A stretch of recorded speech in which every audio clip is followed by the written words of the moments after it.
Hello বন্ধুরা, আপনাদের অনেক গাড়িতে দেখবেন যে গাড়ি এসি চালালে এটা সঁ সঁ করে সামনে এই দিকটা থেকে মানে একদম সামনের বাঁ দিকে আমাদের মানে হেল্পার সিটের সামনের দিক থেকে একটা আওয়াজ আসে সঁ সঁ করে। ওটা কিসের জন্য হয় সেটা কি জানেন বন্ধুরা? যদি না জেনে থাকেন আমার ভিডিওটা সাবস্ক্রাইব করুন আর অন্যকে দেখার জন্য শেয়ার করুন। তো দেখুন জিনিসটা কিসের জন্য হয়, দেখুন প্রথমে দেখিয়ে দিচ্ছি কিভাবে হচ্ছে। এই চালাচ্ছি, কোনো আওয়াজ নেই গাড়িতে, যখন এই এসি সুইচটা দিলাম, ধরুন এটা বন্ধ করে দিলাম এই সুইচটা, এই যে চালাচ্ছি ফ্যান চলছে, এটা আমার ফ্যান চললে আওয়াজ আসছে। কিন্তু যেই এটা একটু আস্তে করে তাহলে বুঝতে পারবেন, এটা যখন এসি সুইচটা দিচ্ছি চাপলাম, তো তখন এটা সঁ সঁ করে আওয়াজ হচ্ছে। দেখুন টের পাচ্ছেন বন্ধুরা, দেখুন একটু।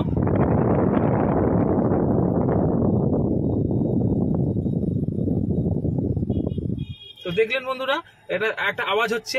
এই জিনিসটা মেকানিকের কাছে নিয়ে গেলে ঠিক হয়ে যাবে। সেই জিনিসটা কিভাবে কিসের জন্য হচ্ছে সেই জিনিসটা জেনে নিন, দেখিয়ে দিচ্ছি।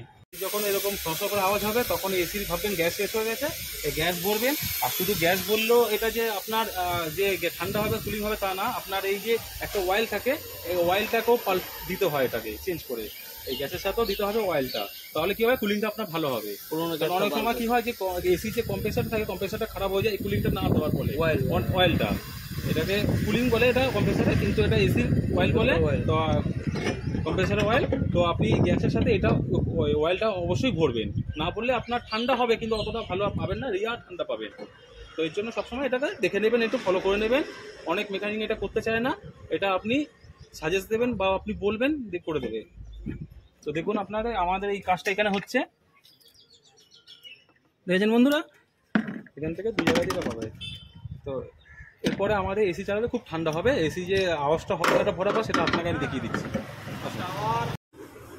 তো আপনারা চেষ্টা করবেন যখনই এসিতে আপনি মানে এসি যখন গ্যাস ভরবেন, তো তখন আগে যে পুরনো গ্যাসটা ওটা বের করে পুরো সম্পূর্ণ বের করে নতুন করে তারপরে গ্যাসটাকে ইনস্টল করবেন, পুরোটা তারপরে ভরবেন। এই গ্যাস ভরতে বেশি খরচা পড়ে না খুব একটা, যে 4,000 5,000 10,000 টাকা সেরকম না। গ্যাস ভরতে গেলে 700-1000 টাকার মধ্যে হয়ে যায় ভালো গ্যাস ভরলে মোটামুটি। আর ওই যে কুলিং অয়েলটা যে বললেন, যে অয়েলটা এসি অয়েলটা কুলিং এ, তো ওই অয়েলটা আপনার ওই জন্য 200-300 টাকা নেয়, বেশি নেয় না। যদি আপনি কিনে বাইরে থেকে কেনেন তাহলে ওই 100 টাকার মধ্যে কিনতে পেয়ে যাবেন। তাও ওটা পুরো ঢালতে হয় না, এইটুকু ডিব্বা তার অর্ধেকটা ভরলে যথেষ্ট। আমাদের যে আওয়াজটা হচ্ছিল, তো এসির গ্যাস ভরার পরে আর ওই অয়েলটা ভরার পরে আর কোনো আওয়াজ আসছে না। দেখুন আমি গাড়িটা স্টার্ট করে চালু করে দেখাচ্ছি, এই দেখুন। তো এই গাড়ি আমি স্টার্ট করলাম, স্টার্ট করার পরে এই ব্লোরটা দেবো, হ্যাঁ, বাট নাই দিলাম, আগে এসিটা চালিয়ে দিলাম, দিয়ে আস্তে আস্তে ব্লোরটা ঘোরাবো।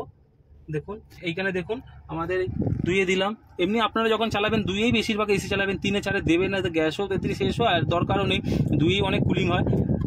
তো এই দেখুন 3-ও দিলাম বা 4-এ দিলাম, মানে 3-4-এ, তাতে কোনো আবার যে শ করে যে আওয়াজটা আসছিল সেই আওয়াজটা আর আসছে না। এই সাইডটা থেকে যে আওয়াজটা আসছিল, তো এর জন্য আপনারা যখন আওয়াজ আসবে তখন গ্যাস থেকে ভরে নেবেন একটু। আর ওই কুলিং যে অয়েলটা অবশ্যই ভরবেন যখনই গ্যাস ভরবেন, তাতে আপনার যে আমাদের কম্প্রেসার থাকে এসি কম্প্রেসারটা ভালো থাকবে।